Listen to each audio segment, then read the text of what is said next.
Talking baseball, baseball and the O's.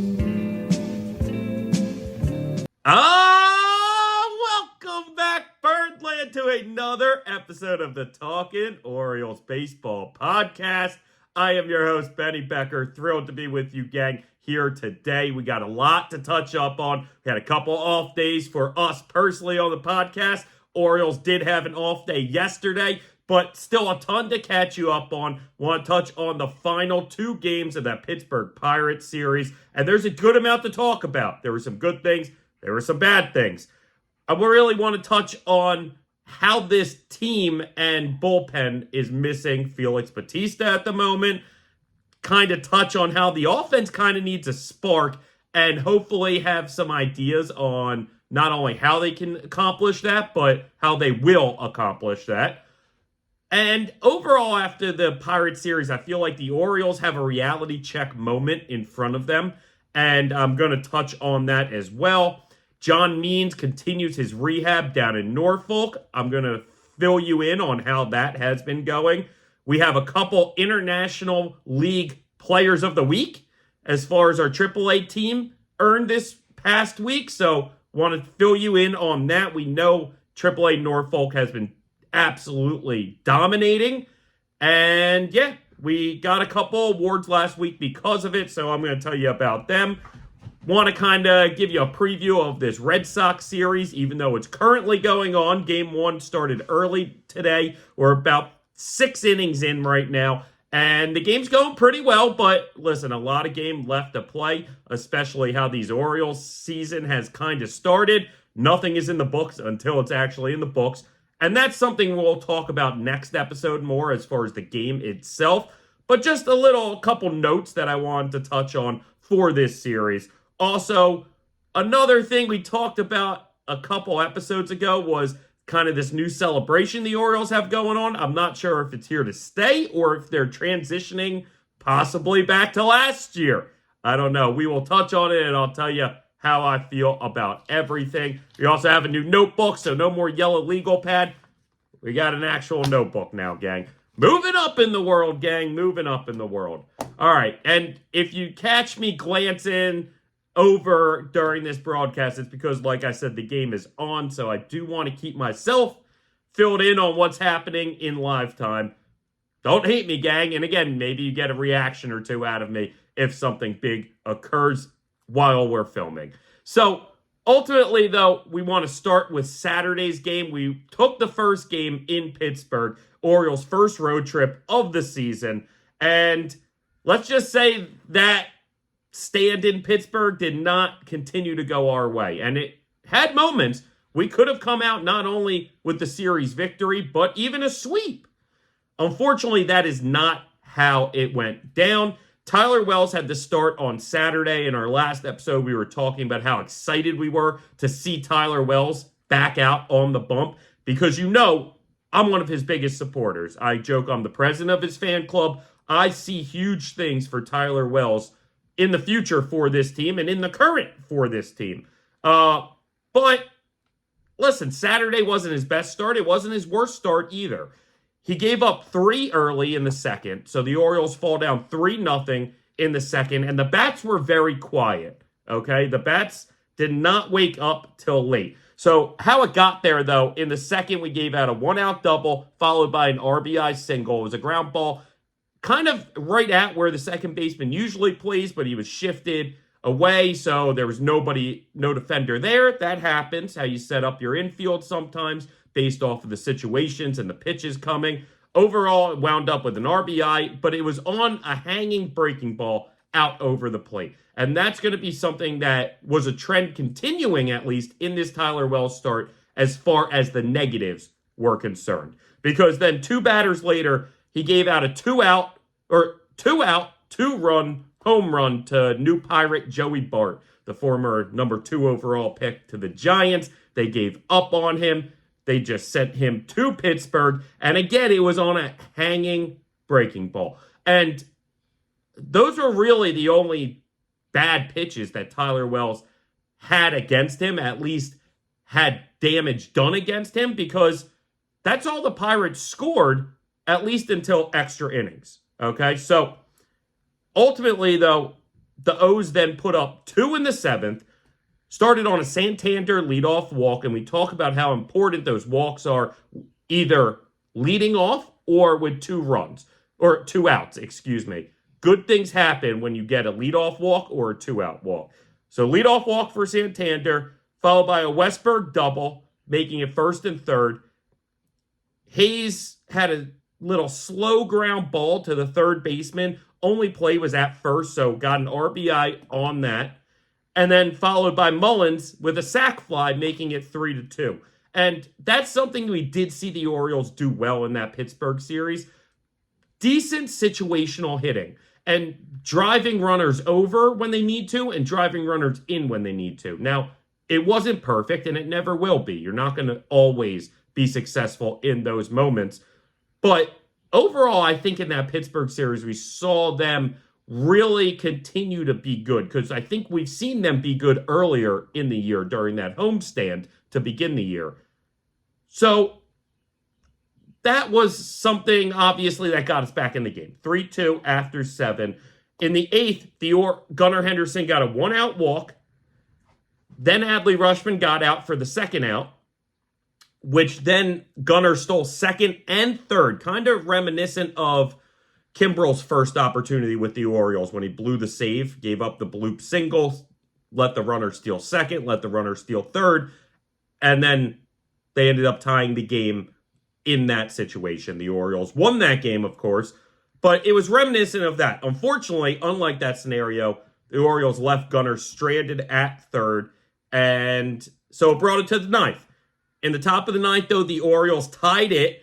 Westberg, with a 1-out single. Ryan O'Hearn singled. Both runners advanced on a wild pitch, so now you have 2nd and 3rd. Mullins had a hard hit ball at the first baseman. That was really, he got that ball out quick to home. Westberg was running on the play and beat the throw.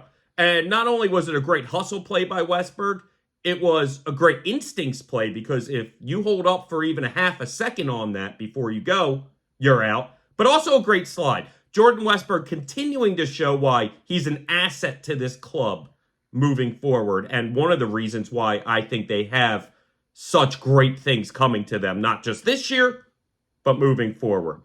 Now, Cowser then pinch hit and hit a ground ball to the shortstop. It wasn't an easy play, right? It wasn't an easy play. Almost actually somewhat got past O'Neal Cruz. And it looked like for a second Ryan O'Hearn was going to be able to score on it, but it was kind of a bang-bang play. O'Neal Cruz got the ball to home just in time for them to tag out Ryan O'Hearn. And this is where I'm going to take a step back from covering the game and talk about kind of a missed opportunity, I think. And as much as I love Brandon Hyde, and I think that he's a very good manager, and the guys love him, which is so important in a baseball manager. You're around these guys for so long that if you don't like being around the guy, it's a problem. The players love Brandon Hyde. And overall, I think Brandon Hyde does a pretty good job about managing the game here and there. However, in that opportunity, I believe you would have been better served pinch running Cowser for O'Hearn and instead of pinch hitting. Because if you have the faster runner out there, your hitter can hit a sharp ground ball and the run can still score. Because again, Ryan O'Hearn, who's not the worst runner, but certainly not the best, certainly a Colton Cowser runs faster than him. So it was very, very close at the plate. And if Colton Cowser's running, the Orioles probably take the lead in that 9th. Unfortunately, they had Cowser pinch hit, and he grounded it to shortstop, and O'Hearn got out at home. The last out of the inning was Tony Kemp, who continues to disappoint, I'll say. In fact, today he had a very nice play in the field, but ultimately, gang, I think our minor leaguers make a lot of pretty good plays in the field. And we have a lot of guys already on the Major League roster making really good plays in the field. So that's not necessarily saving your job if you're Tony Kemp. I need you to come through in the clutch in those situations at the very least, even if you're not going to be a successful hitter in the big picture. Okay? So unfortunately, though, it felt like, as I'm watching the game live, it felt like if the Orioles didn't take the lead there, they weren't going to find a way to win.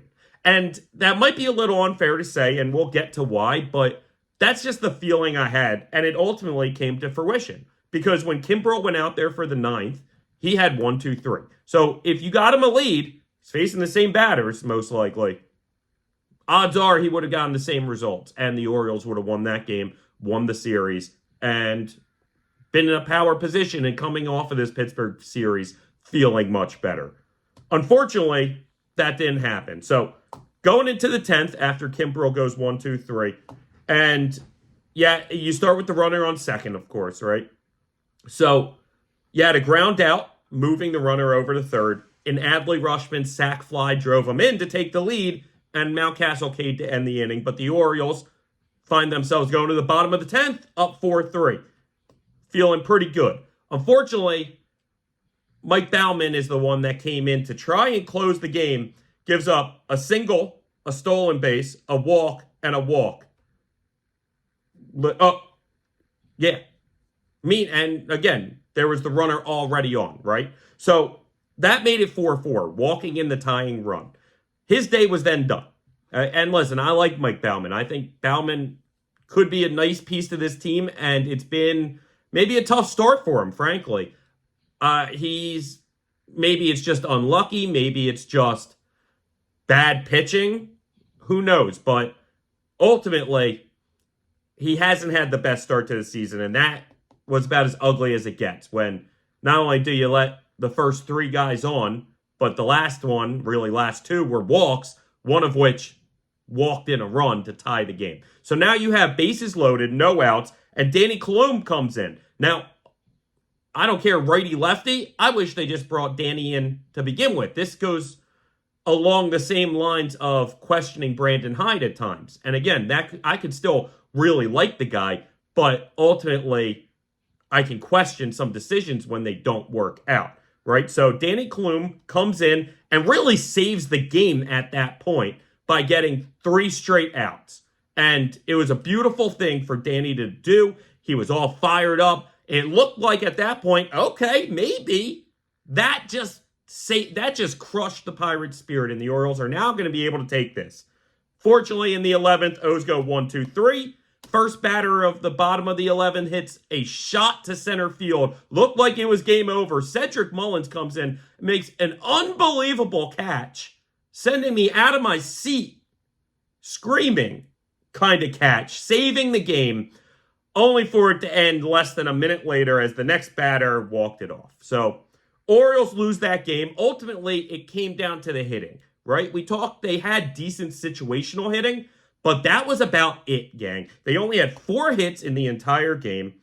Now, that's not going to cut it. And the offense has kind of had those struggles in games early this season. As far as Tyler Wells, he really battled after giving up those 3 in the second inning. And it just shows a trend that these Orioles starters are having, that even if you have a bad inning or 2 towards the beginning of the game, you refocus, you settle in, and you're able to not kill the bullpen and kill the game. You're able to keep your team in it. He got through 5 1/3 overall.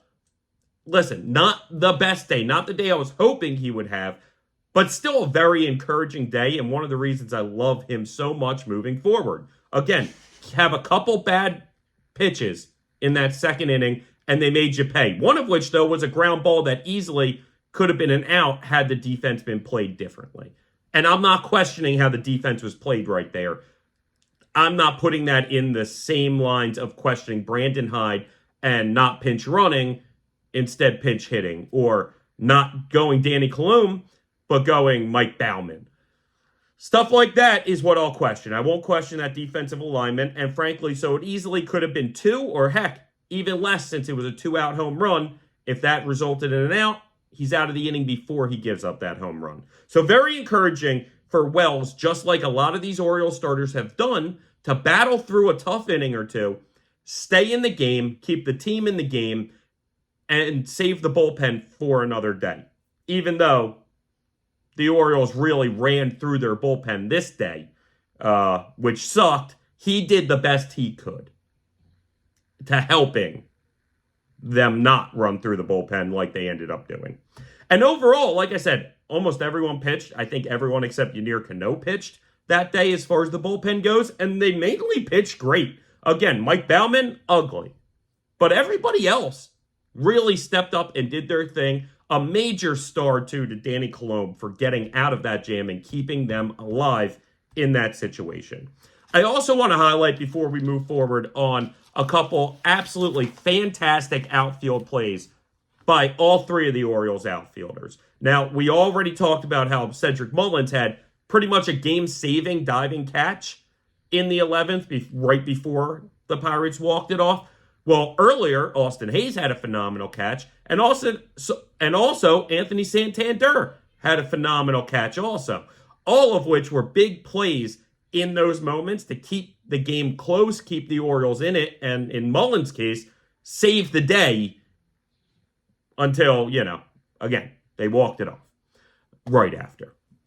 So, Orioles dropped the middle game, and that was the game, looking at that series, because of pitching matchups, I felt most confident in the Orioles winning. So that was the ironic one that they wound up. That was the one they had the most trouble in, it seemed as though, and certainly lost that game. So then the rubber match was on Sunday. Turned out to be another loss to the Pirates. This one 3-2, and this one was painful in different ways, right? This one seemed like it was the Orioles game for essentially the entire day, and they just let it slip through their fingers with some poor defensive plays, or at least one poor defensive play, and another, I don't want to call it poor, but just trying to do too much. And we'll get to all that, right? So the game really started for the Orioles' sake with a Mountcastle RBI double in the fourth inning, putting up 1-0 right after Santander with an RBI single, putting them up 2-0 after the fourth inning. Well, I told you they lost 3-2, which means that was it, gang. That was it. The situational hitting was not there that day outside of that situation. And it sucked. And it wound up costing them the game, because had you get another run or two, certainly two, you win that game. Another run should at least get you in extras and figure it out. Now, you never know, because of how the game wound up ending, if Pittsburgh could have put up more than those 3 runs, ultimately. And again, we'll get to that. So, in the 5th inning, the defensive play that really cost them was, it was 1 out, bases loaded, I believe, bases loaded. Not bases loaded, but first and second, I believe. And there was a ground ball right back to Dean Kremer.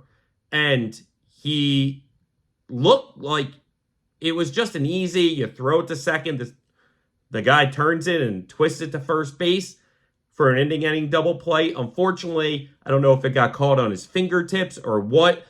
He winds up basically throwing it into the dirt, damn near. Now, I know the announcers at the time were questioning Jorge Mateo, who was playing second that day, for not getting his glove on it, at least, not catching the ball. I mean, they did give him the benefit of the doubt when it came to learning a new position, somewhat new position. He hasn't had many reps, even though he's played it in the past. Ultimately, though, that's tough. I don't put that on Mateo, and neither did the scorebook. They ruled it an error for Dean Kremer. So, ultimately, again, just put it near him, and he'll get the out. It was just kind of tough. Maybe Jorge, if an expert second base coach was looking at it, maybe Jorge didn't necessarily play it perfectly, but it looked good enough to me, man. He was on the bag. Dean just has to put it on him, and he didn't. Okay, so that ends up resulting in a run off a sac fly right after, making it a 2-1 game. In the bottom of the 6th, though, something I want to highlight is 2 phenomenal defensive plays. One by Gunnar Henderson, back-to-back plays. The other one with Jorge Mateo, okay? So Gunnar's at short, Mateo's at second. The Gunnar one he has to go over to the second base, over to the second base side, makes a great play, gets the guy out. The very next one, Mateo at second has to go over to the shortstop side, makes a great play. And that one was unbelievable. He dove, and it was like, had a high bounce, and he just snagged it somehow and gunned the guy out.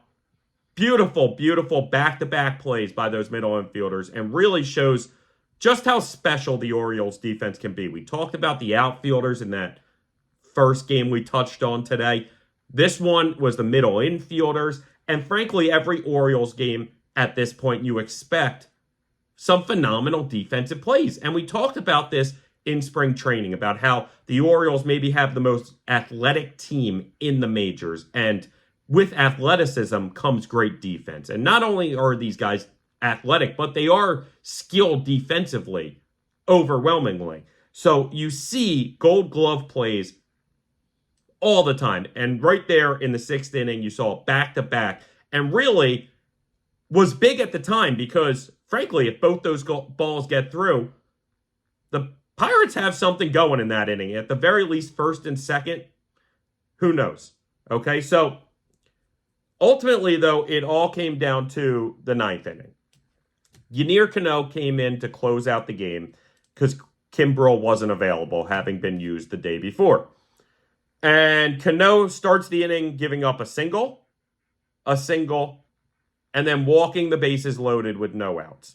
So you're looking at up one, bases loaded, no outs. Somewhat bleak situation, but again, after what we saw Danny Colum do the day before, you have some hope. And Yennier Cano has such great ground ball stuff and truly has swing and miss stuff that as long as he can have his control, he's very dangerous on that mound.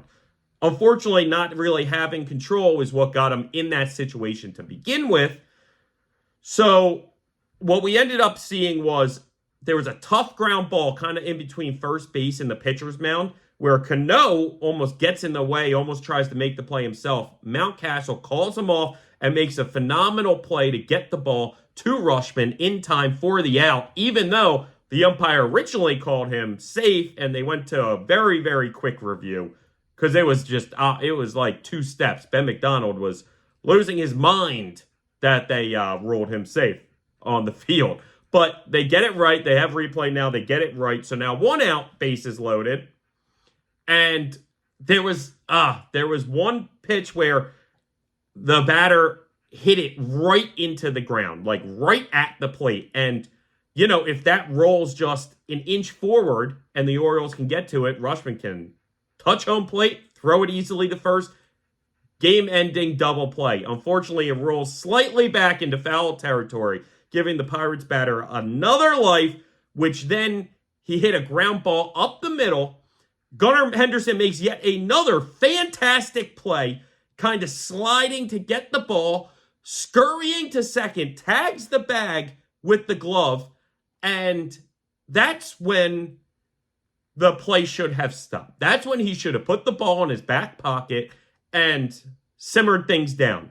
Unfortunately, Gunnar, and I don't blame him because he has all the talent in the world and he has a cannon arm and, you know, he's a special player and special players think they can make special plays all the time. He tries to fire it to first base to get the game-ending double play, and I don't think he had a chance at that guy at first base. I really don't.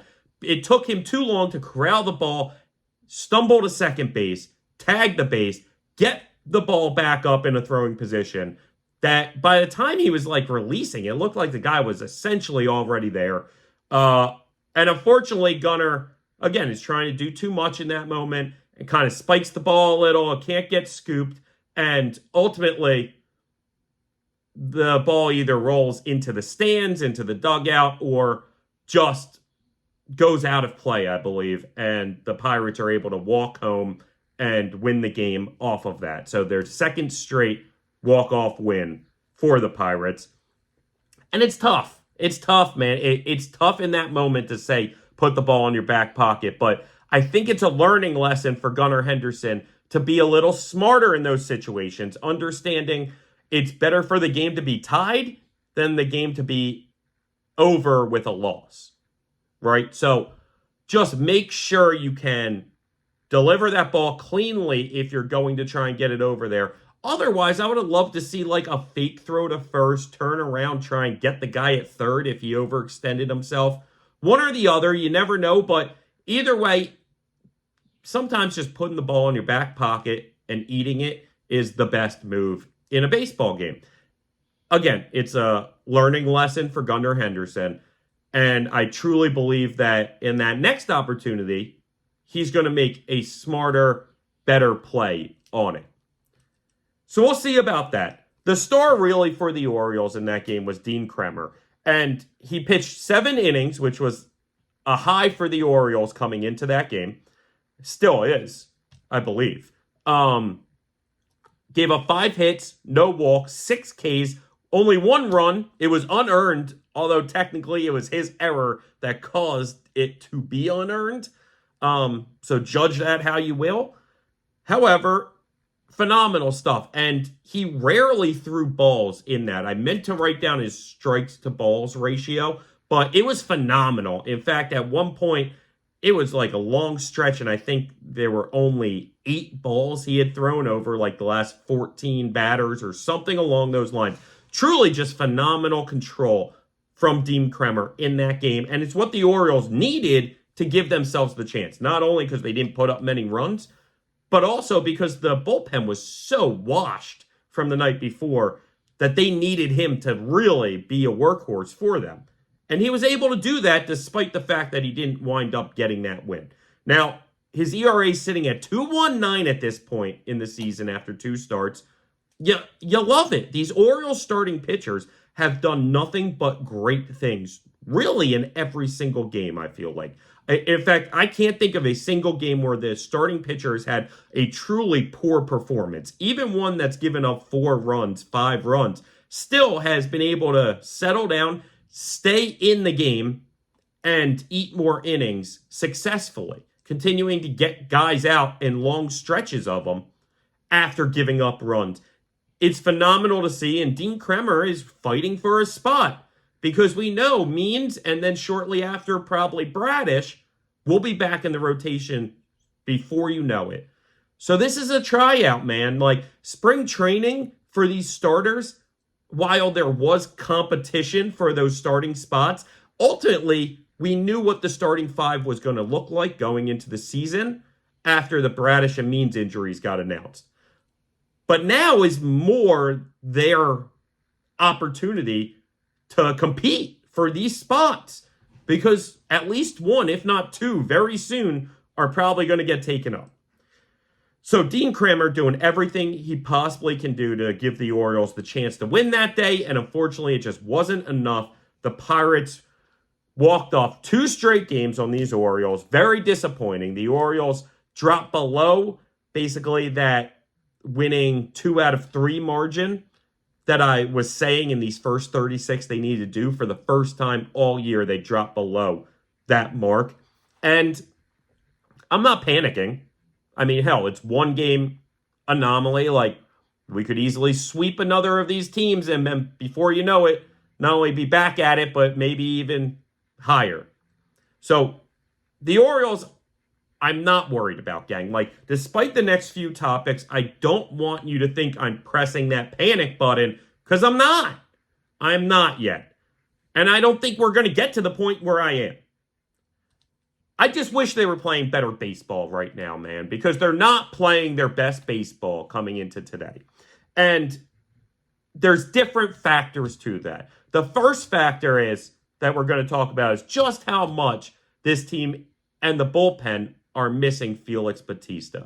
Really, the team as a whole, man, because there was a special feeling these Orioles had the past couple years where when you had a lead going into the 8th and definitely 9th, and Felix came in, the game was over, man. Very rarely was that game not over, and when it didn't go your way, you were shocked. Ultimately, almost every single time, Felix Batista was going to shut that door. And now we just don't have that security blanket. Like, even today, I'm not going to spoil it, but we're in a situation that if we had Felix Batista on the team, healthy, I feel great about our situation right now. As it stands, I can't help but have a little bit of doubt and a little bit of worry that whoever's in that game at the end could blow it. And hopefully that's not the case today. And hopefully the back end of the bullpen starts, figuring it out a little better and getting a little more in tune. Heck, it's still very early. These guys have only had a couple opportunities, many of them. And a lot of them have had very, very good moments. It just seems like that ninth inning, man, that 10th inning, when the game's getting closed down, I mean, it goes without saying that it just doesn't have the same security that it used to with Batista. And let's pray for him to get back healthy and become the Felix Batista we know by next year. Because having him back is everything. And we're going to have to manage this season without it. I really think the Orioles probably make a trade sooner rather than later for a closer. I know the Kimbrel thing. We talked about how he could lose the job at some point. I'm worried, even though he's pitched mostly well for these Orioles, I'm still worried that it just doesn't have the feel of something that's going to work out. So I could see the Orioles being like, okay, month into the year, I'll take your closer. I'll make that move. I'll be the first one to say, screw it. Bring in this real closer in his prime. Because Kimbrel's a real closer. He's just not in his prime anymore, man. And again, he's had very good opportunities. We talked about him going 1-2-3 on Saturday, and it wasn't a save situation. But, I mean, you're saving the game to continue the game in some ways. So, technically a save situation, because if you give up a run, the game's over. So, Kimbrel, I think, has shown good stuff. Even in the game he blew was on a bloop single, and then it was the stolen base problem.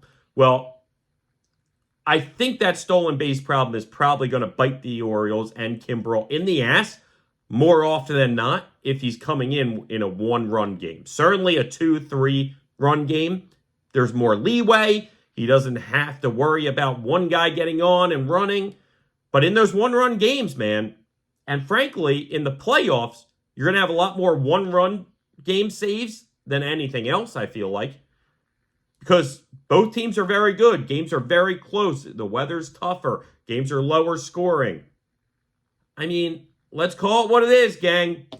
I would not hate for them to go out and bring in a very good closer from somebody. And I don't know who it's going to be. I really don't. I know there's some names out there. The problem is most of the names are with teams that are thought to be bad but are actually started off good. Like a team like the Pirates and David Bednar. Bednar's a big name that could be a trade piece. And I could see the Pirates, despite a good start, saying, hey, that's fine. We'll give up our all-star closer, Bednar, for another nice prospect or two in a nice little trade early. Because they know they're not going to win it this year. They know that. And they're building for the future. And maybe Bednar's a part of that near future in the next couple years. But maybe they look at it and go, we can find another closer in the next year or two. We like this guy as a closer. We like this prospect as a closer. I don't know their system along those lines. But that's a name right now that I've pinpointed. Another one would be a team that people thought would be good that looks like they are horrendous in the Mets, going out and trading for Edwin Diaz. That's an interesting move, too. And he looks like he is one of the premier closers again in this league. I would not hate that whatsoever.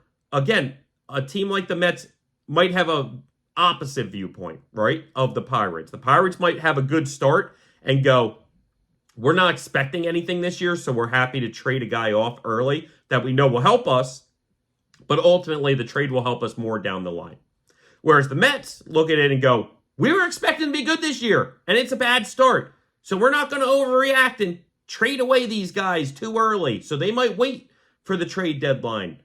And at that point, hopefully, maybe the Orioles have already made a move to shore up that back end of the bullpen. All I know is, boy, we are really missing Felix Bautista, baby. I mean, you knew it would happen. Listen, when you lose the guy who was the best closer in baseball, it's impossible to replace him because he was better than anybody else out there. But God, it feels like now a liability at the end of these games, whereas before it was as sure of a thing as it comes.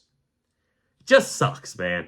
Just sucks. Because if Batista is healthy on this team, not only do I think maybe the postseason last year doesn't go any different because ultimately none of those games really got to a Batista moment. But you never know. You ultimately never know. And as far as this year goes, I would feel much more comfortable with the back end of our bullpen right now with Felix Batista behind it, as I think everybody would. And again, goes without saying, he was the best closer in the league when we lost him. Can't replace the best with anyone better. That's not how it works, gang. It's not how it works. All right. Now, as far as the offensive struggles, again, we've had decent situational hitting. I don't want to say it's been bad, but I also don't want to say it's been tremendous. Certainly, there were games that we could have won with better situational hitting. And when you look at the numbers, I don't have them fully in front of me, but when you look at the numbers with the Orioles hitting with 2 outs and with runners in scoring position, last year they were either the best or the second best team in those categories, respectively. And this year, not only are they not at the top, I think they're sitting more around 25th. That's not going to cut it. And that's not what this team is. That's not who these guys are. And I love these guys moving forward. So I truly believe that those numbers are only going to improve and get better and eventually should get back in, let's say, the top 10. Maybe not the top of the top, but at least the top 10, which is where you need to be. And I just feel the Orioles offense really just needs a spark. Like there just needs to be something that just sparks something in these guys. And it's, to me, 2 moves that I've been talking a lot about the past couple episodes. And I believe we're probably within a week from those moves. At least I'm hoping. I have no inside information. I don't have inside word. But I want to believe and I want to hope that we're about a week away, maybe a week from today or a week from yesterday, from these 2 moves happening. And that's Jackson Holliday coming up finally for Tony Kemp and Connor Norby coming up for Ramon Urias. And the Norby Urias one, I can wait on. I can pause if Ramon Urias has a heck of a week this week. Personally, from how I've watched it start this week, it's no different than how he's been early this season. And at that point, I think things just need to get shaken up, right? I think, and that's the perfect way to do it. You replace basically 2 role players with a starter and a role player. And they're very talented, very hot, young, exciting prospects that can play multiple positions, especially Norby has a lot of versatility. And we know Jackson Holliday has been playing second for us, and that's where he will play in the majors, but every now and then we'll play short for him as well, his primary position. So I think those 2 moves really would just create a spark, and it's something that you can't put your finger exactly on, and it's nothing that exactly can be defined, but it just is like these guys wake up to these moves, and before you know it, there's just this different mentality, this more positive mentality in this clubhouse. And that's not to say they don't have a positive, exciting mentality as it is. I just feel like something needs to get shaken up, and those are the 2 moves that instantly make this team better and add that extra spark and energy to the clubhouse and the lineup and just makes things tougher on the other teams. Because truly, when I'm watching these games like today and you have Tony Kemp in the 9-hole, think about how much tougher it would be if you had Jackson Holliday in the 9-hole or Connor Norby in the 9-hole. And we see how good these young Orioles have been doing.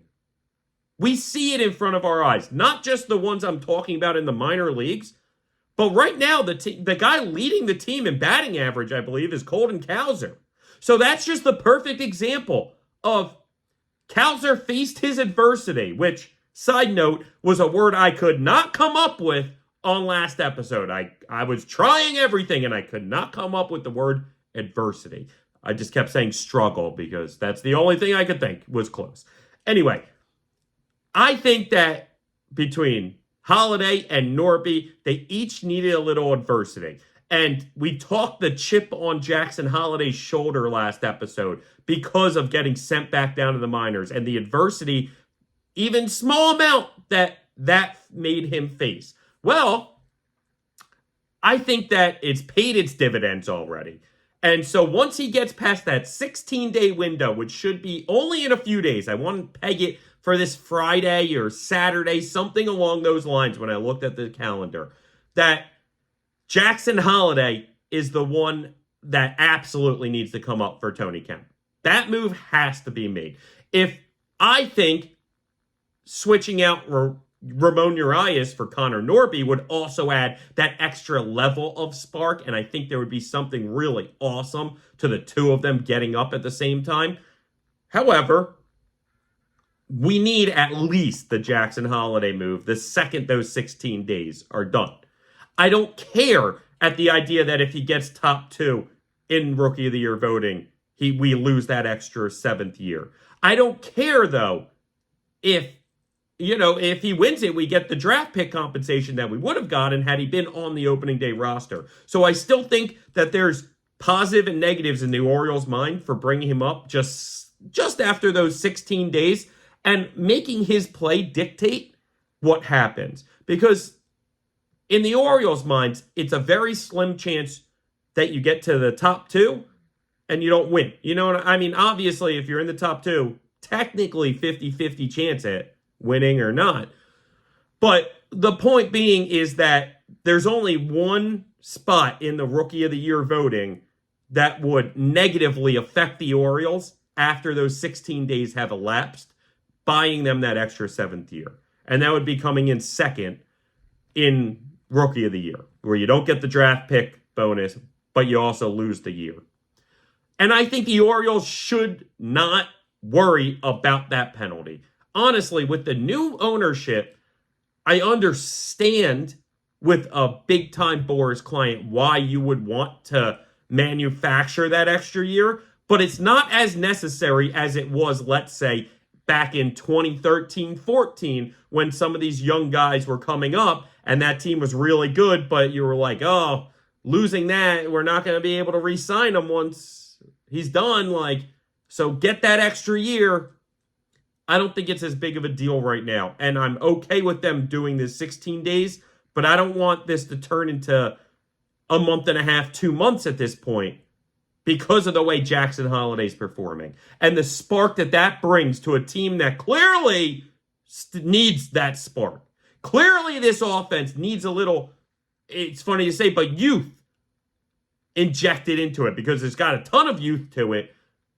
I just think the role players are potentially, at least those two, causing more harm than good as far as when you look at what we can replace them with. That's what I think. Now, if, let's say in a month or two, the Orioles have already made those moves and it just hasn't added the spark yet, that's when I think you could see them take it to a whole nother level, right? And getting rid of players that I think are, and I think they think, are pivotal pieces to this team this year, but have easy replacements in the minor leagues that are also tearing it up, right? So the first one would be, the easiest move to me would be trading Ryan O'Hearn and bringing up Heston Kjerstad. Because to me, they are so similar in profile, as far as player profile. This power hitter who also can hit pretty good contact, not crazy slow, but not really fast either. Plays a good field, can bounce between first and right. I think they're very comparable players. And I want Ryan O'Hearn on this team because I think he's a good player to have and a key piece to it all. And frankly, early on, he's shown that. He's batting over 300. He has a home run. He has a few RBIs. Ryan O'Hearn has done his part in the early season to establish himself on this. So that's why I don't think this is something that happens in the next week or two. I could see it if somehow these struggles continue for a month or two, the Orioles deciding to really let's shake shit up, even if Ryan O'Hearn has been overly successful for the Orioles. Certainly, if Ryan O'Hearn is playing like an all-star and out of his mind, you can't trade him at that point. But if he's just being exactly the player we thought he would be, well, and the team's just overall not working and Heston's still dominating, well, then at that point, I could swap him. And I want to say there's a chance Ryan O'Hearn might even have an option, but I'm probably wrong about that. I believe that's how we got him, is because he was out of options. The next move, though, and again, down the line a little farther, would be getting rid of my guy, Jorge Mateo, who I'd hate to see go, and I would hate to see losing the vision of him stealing that huge base in the postseason that winds up winning us a huge game to get us to the World Series or win us the World Series. But I do think there's would be some benefit, again, if after a month or two they're struggling, bringing in Kobe Mayo for Jorge Mateo. Now, that's not a direct swap by any means, okay? In fact, not that they're very comparable as far as skill set, but Connor Norby is more of a natural maybe move for Jorge Mateo. I just think that the team would perform much better with Jorge Mateo in there and Connor Norby up than Norby and Urias. Like, to me, I can let go of Urias for Norby. I can't necessarily let go of Mateo right now for Norby. But if it continues to progress and Mateo maybe hits one of those slumps that he did last season, and because he's had a great, solid start to the season. We've talked some great plays, and, you know, there was the one play that maybe some could argue he could have made, should have made. I think is a tough play to expect him to make. So I think that Mateo on this team brings more benefit than Ramon Urias at this point. So that's why if I'm bringing up those two, Jackson and Norby, I'd rather lose Urias than Mateo. But ultimately, if Mateo does hit that cold streak and his value becomes less important and he's playing less because Jackson Holliday's playing a lot of second base and Connor Norby's playing some second and third and corner outfield, and now Mateo's more of just like a pinch runner, second, even third string center fielder, second, maybe even third string second baseman, hell, maybe even fourth string second baseman if Westberg's above him. Like, I could see the reality where the Orioles go, okay, I think we can move on from that and Jorge Mateo, and instead we'll bring up Kobe Mayo, who's just a real baseball player, man, and is such an exciting guy. I truly think we have the next Austin Riley in our hands with him, and that's why the Orioles were refusing to give him up when teams like the White Sox were trying to trade Dylan Cease. And we were like, absolutely not for Kobe Mayo. There are a lot of names that I think we were saying absolutely not to, and that's because we know how talented those kids down on the farm are. And they continue to show just how impressive really they all are. So after that Pirates series, I think the Orioles have to look in the mirror and tell themselves it's reality check time, right? You're coming off of this 101 wins, shocked essentially everyone in the world except myself, because I was predicting the Orioles to be one of the best teams in baseball last year. So I'm not shocked that they were one of the best teams in baseball last year. But I think it's a reality check time. You had that great season. You've succeeded early in the year, but sputtered here and there, and certainly could be much better. And I think that that's the reality check, where you look at it and go, we've already left at least one, if not two or three games on the table, gang. If we continue this, we're fighting for a wild card spot. We need to look ourselves in the mirror, get back to what we did last year so well, and find ways to have big offensive days more, like we did the first 2 days of the year. Find ways, because the pitching's been there, man. And that's the reality check, is going, the pitching's there this year, man. We can talk about the very back end of the bullpen problems, but for, let's say, 7 to 8 innings, our pitching has been there almost every single game, if not every single game, including this one. And again, we're not even going to talk about the one that's on right now, but ultimately that's the reality of it. It's been the offense is the reason why we're not undefeated right now. Truly, we've been in every ball game we've lost. The only games that were out of reach for teams were ones that we were up in. So if we can consistently hit this baseball, if we can consistently put up runs, we can win a heck of a lot of games. We can win more than 101 this year. But we're not even going to get near 101. We're going to fall at least 10 short, if not 15 short, possibly.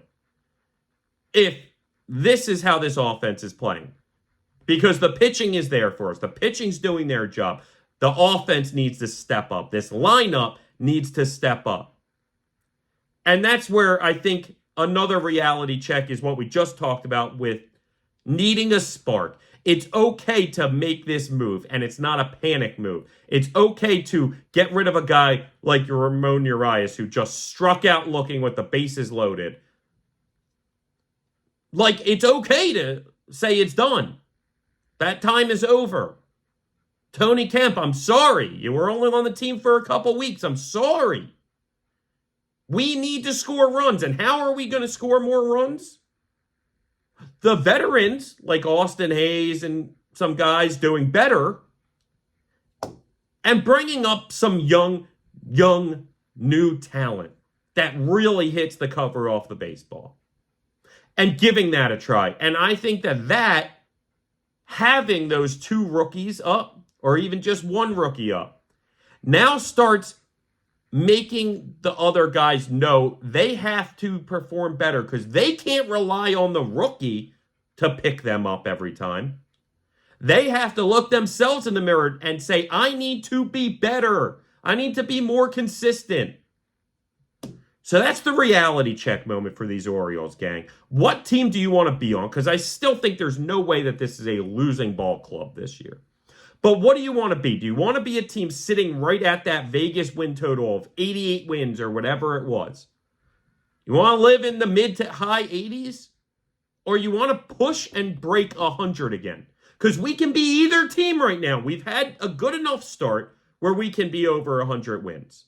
But we haven't had a great start that we're actually really plugging away at it. We need to get better. And the pitchers are keeping us in every single game. I've preached that this starting pitching staff, even without Bradish and Means, is maybe the most undervalued starting pitching staff in the league. And we've seen it time and time and time again to start this season. And the offense has not performed consistently enough to win the games that we deserve to win. Because we deserve to win at least one of those Pittsburgh games. Or at least 2 of those 3 Pittsburgh games. And we only won 1. We could have swept a team like the Angels, but we took 2 of 3. We could have swept a team like the Royals, but we only won 2 of 3. We need more consistency from our hitters and from our lineup. And really also from some of the role players, because some of the other role players like Westberg and Kowser have been stepping up and performing. And it's a beautiful thing. Lord knows where this team would be right now without Jordan Westberg and Colton Kowser. Again, I don't want to overreact. I don't want to go out of my shoes and blow my top about how this offense has performed this year. It's been fine, but they're not playing their best baseball. We need to start seeing some of these guys start playing at least closer to their best baseball. And we need to see this offense start putting up runs consistently, because they can. They have the ability. The team is so insanely talented, top to bottom. We just need to see it, gang. And there's many guys like Hayes or O'Hearn who has been well, but Hayes hasn't. And some of these other guys that are not in jeopardy right now of losing anything. But I'll tell you who is in jeopardy is a guy like Ramon Urias, because that's certainly a spot that's in jeopardy. Tony Kemp, that's certainly a spot that's in jeopardy. And this team's too good and has too high of aspirations to settle for those two guys being on this team for much longer. And again, if Ramon Urias wants to prove me wrong and come out really hot out of nowhere this week, fine. But he hasn't started today. Didn't start this Tuesday, I promise you that. And we'll get to that, but not a whole heck of a lot of time left, Ramon. At least by my watch, at least by my count, days are numbered, unfortunately. So pick it up or get out. One or the other, man. All right, so let's talk about some fun stuff, all right? We got John Means in AAA doing his rehab start. We know that's going to take pretty much all month. They're projecting he's going to get back at either the end of this month or the beginning of next month. One or the two, we should be seeing John Means back in an Oriole uniform in less than a month, hopefully. But his first rehab start was insanely bad. About as bad as you could be, he was that day. And we talked about it, gave up a ton of runs, gave up a ton of hits. John Means had a very poor day. But again, it was his first rehab start back. Second one, listen, the Orioles don't want to overextend him. So don't worry when I tell you it was only 3 innings, but it was 3 very good innings. 1 hit, 1 walk, 1 earned, 4 Ks. That's a nice, successful day for John Means. And it's a great thing. If John Means can get back to pitching like these starting pitchers for the Orioles right now are pitching, I mean, like we know John Means can pitch, at least before the Tommy John, it only adds another special layer to this rotation. And I can't wait for John Means to get back. Really, the only reason I can wait is because I don't want to see one of these 5 guys lose their spot. But we'll see what happens with that. Either way, John Means a very successful second rehab start. Very excited to see how he continues trending towards his Orioles return. Now, I mentioned that there were a couple awards handed out for the Norfolk Tides for last week. Domination to begin the season, to say the least. And so Heston Kjerstad, who was out of his mind last week, and really all season so far, won International League Player of the Week. Very well deserving. I mean, remember, he had a 10 RBI game. If you have 10 RBIs in the week, you're very possible the Player of the Week. He had 10 RBIs in a game, not to mention a lot of other successful games with RBIs and extra base hits and home runs and all sorts of stuff. And as much as we've talked AAA, we really haven't talked any of the Norfolk Tides pitchers. And they've been very good, too, for the most part. In fact, Cade Povich was so good, he won Pitcher of the Week. And that's fantastic to see because it's funny. I've mentioned this before, and I talk this all the time to people when they keep mentioning, they just don't have the pitching depth or they just don't have pitching prospects. Everybody just knows the hitting prospects. Nobody knows the pitching prospects. And I tell them, they have at least 2, if not 3, very serious arms about to break into the majors. And again, the only reason they're not is just because the spots are not available in the rotation, gang. So Cade Povich is potentially another ace for these Orioles moving down the line. I don't know for sure if we're going to see Cade Povich in Baltimore this year. I could see he's a left-hander. I could maybe see them saying, let's just use him in the bullpen this year. I could also see them saying, screw it. Let's just give him the whole year in the minors and make sure he really focuses on what we want him to focus on. And then next year, he can really get that job in there. Heck, maybe when the rosters expand, he comes up and gets a spot start or 2. That's certainly possible. Maybe mid-season even gets a spot start or 2. So we'll see about that. Either way, phenomenal to see. Well-deserved for both of those guys. And frankly, as far as the Orioles hitters are concerned, you probably could have picked a few of them for International League Player of the Week last week. Love seeing it. And these are guys that are doing everything they can to kick down the doors to the major leagues. I could have dug more in because even since our last episode, there's been a couple really nice performances for guys in AAA especially. But again, I'm not even trying to have this minor league segment of the day. It just tends to happen when you've done this good to start the season. All right.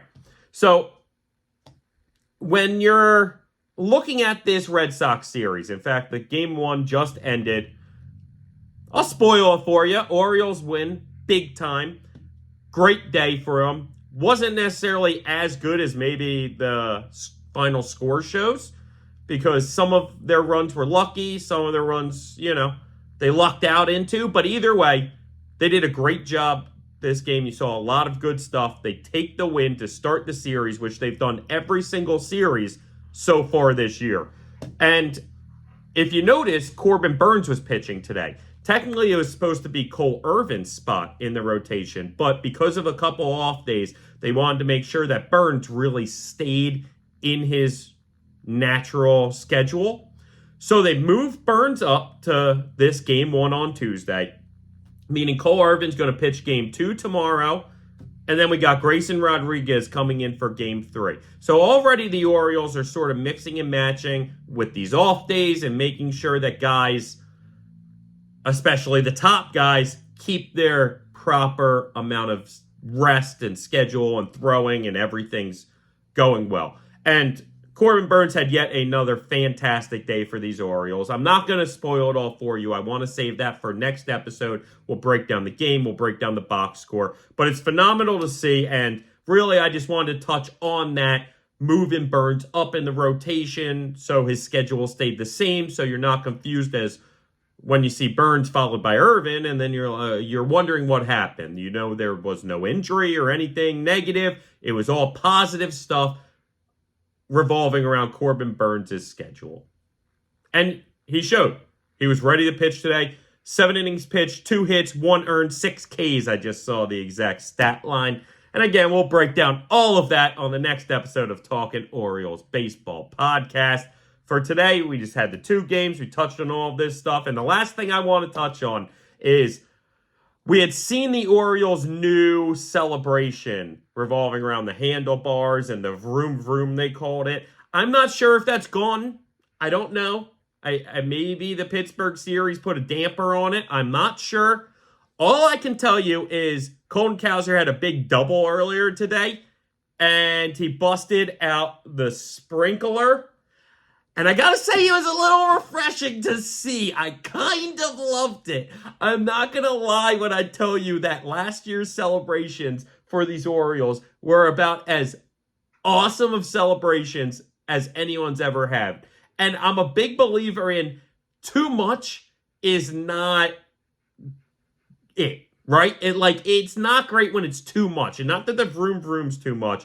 But, for instance, I saw our one outfield prospect, Enrique Bradfield Jr., who was in camp this spring, had an okay camp. Nothing special, nothing great. Really needs to work on his hitting, but he has unbelievable speed. He actually had a double as well the other day, and his celebration was like a guy on an Air Force carrier telling directing the traffic of the planes. And it was something like this, and then he had a big thing like that, sending the plane out. And it was kind of cool, but when you get to the majors, and especially everybody doing it, that's too much. Sometimes they can get a little corny. Sometimes you see these dugout things are a little corny. And I'm a big believer of if it's truly corny, it's probably not going to win you games because there's a lot of guys in that clubhouse who look at it as something kind of corny and that all right, I'll play in, but it's not my thing. Last year's Orioles celebrations were the exact opposite of that. They were something that not only I felt like everybody loved the sprinkler through the mouth with the water. Like I said, the sprinkler for extra base hits, the homer bomb, or the homer hose, excuse me. They were awesome. And I want them to be natural. So when they decided to do away with that this year and transition to something else, which turned into the vroom vroom handlebars, okay, that's fine. If that's what you guys are digging, go for it. And I didn't hate it. It wasn't over the top, wasn't too much. It was still cool. It was still with it. And I felt like it was a positive thing. But God, seeing Kowser do that at second base, I hope it did for me what it did for that dugout too. Or I hope it did for the dugout what it did for me. In the sense of seeing it going, God, that just feels right. And for it to come out in a big win for the Orioles today, I kind of hope they go back to the team hotel. They're eating dinner tonight out in Boston, and they're talking about, I think it's time to transition back to the waterworks, boys. That just felt right. It looked right. It feels good. And I think that's another spark, another way these Orioles can get back the spark of last year and get away from kind of these inconsistent, annoying type games, disappointment that we've had early in the season. And again, disappointment is still a winning, positive vibe. But ultimately, can be slightly disappointing when you start out the season, winning 2, losing 1, winning 1, losing 2, kind of back and forth like that. Hopefully they can have a huge series in Boston. And who knows? Maybe somebody's got the homer hose hiding in a bag somewhere. They pop out tomorrow after a home run. I don't know. But I'm excited. I can't help myself from being so excited about this Orioles series, even though it's been slightly frustrating watching them not play their best baseball to start the year. Baseball's back, baby, and now we're in full swing, getting towards the middle of April. Real baseball's coming. Beautiful weather outside, finally. Real baseball is coming. And we'll be in the dog days of summer before you know it. And it's important for these Orioles to really start off strong and, like I've been talking about, go 24-12 in that first 36. So important on laying the foundation of this season. And we had that special vibe in Sarasota. And I feel like it's kind of gotten tarnished a little in this start. The special season vibes has kind of dissipated a little. But I don't think they're gone. I think maybe we're just getting a whiff of something bad, a little rotten whiff here and there. And once that passes, we're back to it being that special vibe. And who knows, today might have been the start of it. Because again, that Pirate series and the way we lost those final 2 games was a reality check moment for these Orioles. And especially the Orioles offense. We need to wake up. We need to do better. And I'll just spoil it for you. They put up 7 runs today and got the win. And hopefully they can continue putting up big offensive days like that while their starting pitchers and bullpen continue to pitch outstanding. A lot of exciting stuff, a lot of optimism still in this Orioles team. And I just think we're a couple small moves away from really taking that next step to being, again, clearly one of the best teams in baseball. Because I think some other people have started to kind of look past us a little again. Be like, oh, yeah, last year was an anomaly. See, I told you so. No. I told you so.